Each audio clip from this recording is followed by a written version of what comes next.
A very good morning and welcome back to the class of microprocessor and microcontroller. Dear students, in this class today we are going to study about the architecture of 8085. Okay, so here in this presentation we will be studying about the architecture of 8085. So before this class, you have already known about the course objective, course outcome, prerequisite of microprocessor, microcontroller. In this class, we will continue with all those things, and here this is the outline that we are going to study in this class. Basic architecture of 8-bit microprocessor, hardware features, then arithmetic logic unit, which is very important, register, and conclusion. So let us first start with the introduction, that is 8-bit general purpose microprocessor. These are capable of addressing 64K of memory. Now we already know that it has 40 pins and it requires a 5-volt power supply that you have already come to know in your last class. So it can operate with 3 megahertz clock frequency and 8085 is upward compatible. Okay. So this is the architecture of 8085 microprocessor. Here you are going to see a detailed picture of detailed diagram of 8085 microprocessor. I am sure you cannot get anything about this because unless and until we know each and individual every part of this diagram, we cannot understand all these things. So I will come to this figure later. First, we need to know what is the basic components of 8085. Yes, so 8085 microprocessor, it consists of control unit, ALU, registers, interrupts, and internal data bus. Now, as the name implies, control unit, it control microprocessor operation. ALU, it performs data processing function. Registers provide storage internal to CPU, and interrupts, and last one is internal data bus. Yes, so the ALU. Now, ALU stands for arithmetic and logic unit. In addition to the arithmetic and logic circuits, the ALU includes the accumulator, which is part of every arithmetic and logic operation. Also, ALU includes some temporary register used for holding data temporarily.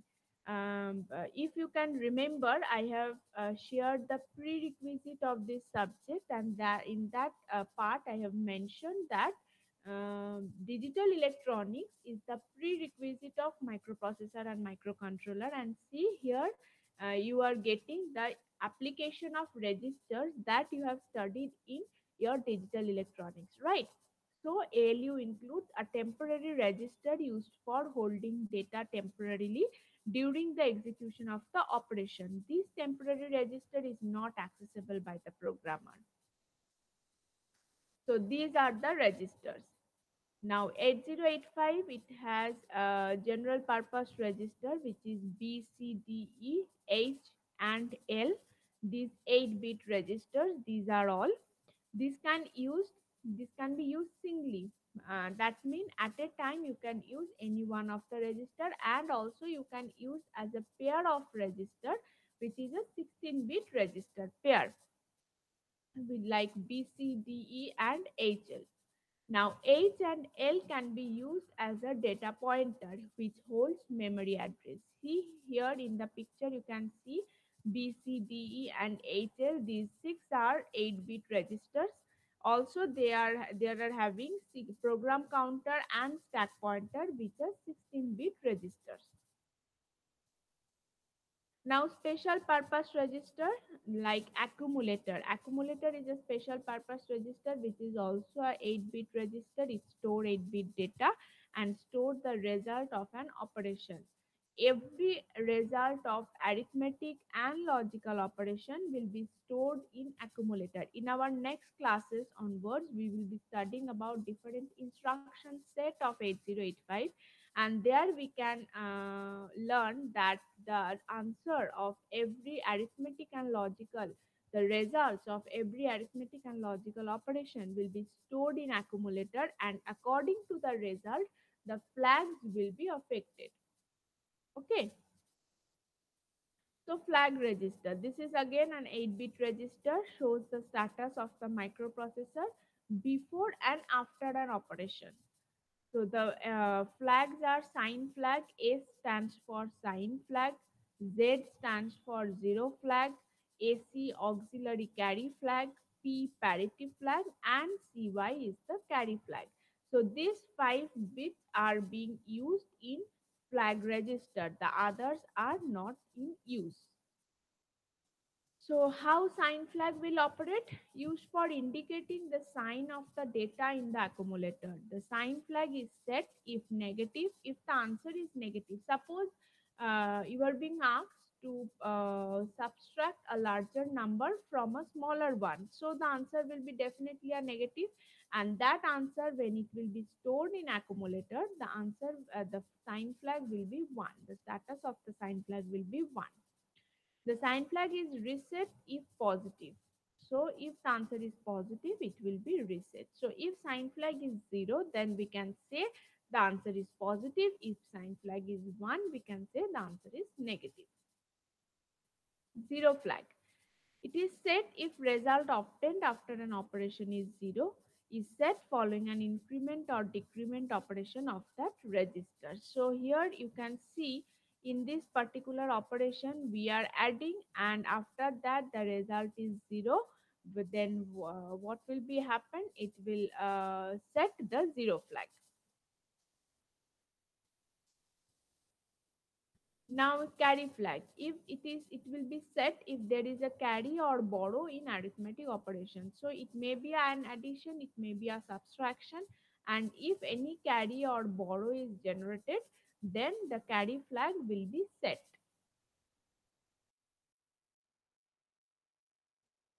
Auxiliary carry flag, it is set if there is carry out of bit 3.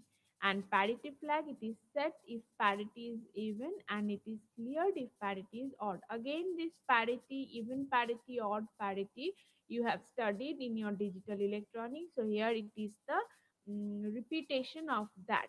Okay. So these are all about flag register.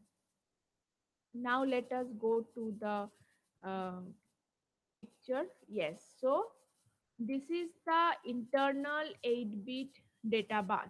Now this double line, double arrow signifies that data can move in both direction. Here you can see accumulator, which is 8-bit register, temporary register, then flag with flip-flop, then instruction register, and here is the register array B, C, D, E, H, L, and another two, stack pointer and program counter. Okay. Now this is the address buffer and data address buffer. Address buffer, it is addressing to 16-bit address memory line, and data or address buffer, it is the multiplex line. If it is a data line, then data will flow in both direction, and if it is an address line, then A7 to A0 will be on. This is the timing and control part, clock part, and generation and clock control status, like RD bar, WR bar, whether it will be a readable instruction or writable instruction. S0, S1, it will be a decisive selection line for this data or address bus, whether this particular multiplex line, it will act as a data signal or address signal. Next, hold or HLDA, these are all will be act as the interrupt part. IO slash M, whether it will be an input output operation or memory operation, these will all act as the act in architecture part. So this is total the in architecture of 8085. In this part, we have studied about the different registers. We have studied about the flag register. We have studied about accumulator and ALU, which is arithmetic and logic unit. and how flag registers will be operated, like how flag registers will be affected when some operation will be performed. So this was all in this video that we have studied. In our next class, we will be studying about different kinds of we'll be studying about different kinds of instruction set, like data transfer instruction, control instruction, arithmetic logic instruction. In your previous class, you have already come to know that 8085 will have 246 number of instruction set, and in 8085 we can get total 246 instruction set, and after studying all the instructions, all different types of instruction, you can decode all 246 number of instructions. Okay, so we will see you again in our next class, and let me just conclude this class. What we have studied: understanding the basic architecture of 8085, understanding the hardware features of 8085 functional blocks, understanding the arithmetic logic unit, and understanding the registers, general purpose and special purpose registers. Okay, so thank you for this class. We will see you in our next class.